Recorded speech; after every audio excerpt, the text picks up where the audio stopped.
The patients that get sick are very sick for a very long time. When they get past a certain point, they need a lot of care and they require it for a long time.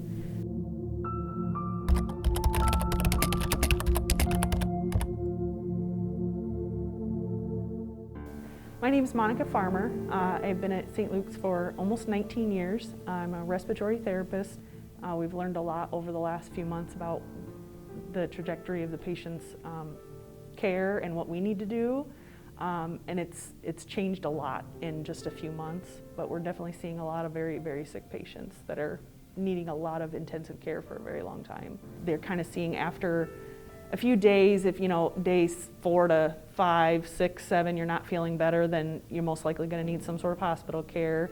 You're getting past that and you're needing higher levels of oxygen, then you tend to need even more intensive care, which extends out that hospital stay and the amount of extra work and extra care that you need.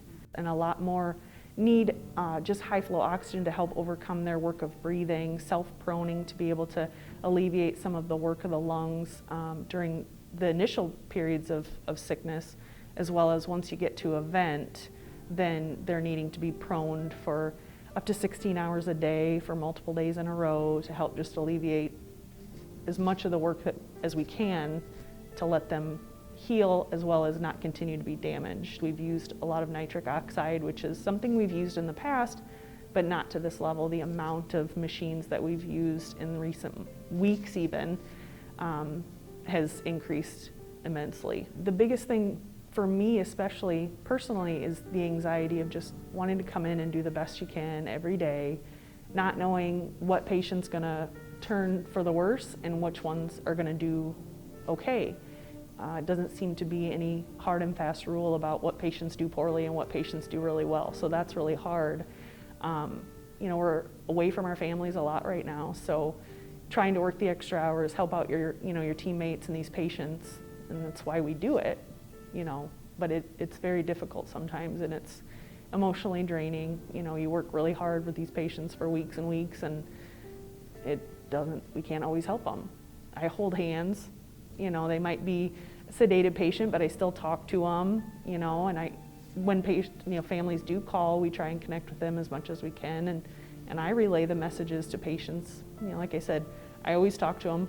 Whether or not they can hear me is, beyond me, but it helps me feel better, and I hope that it makes a difference to the patients and their families as well, knowing that, we're doing our best to be another person's family member too. We're all here for the right reasons.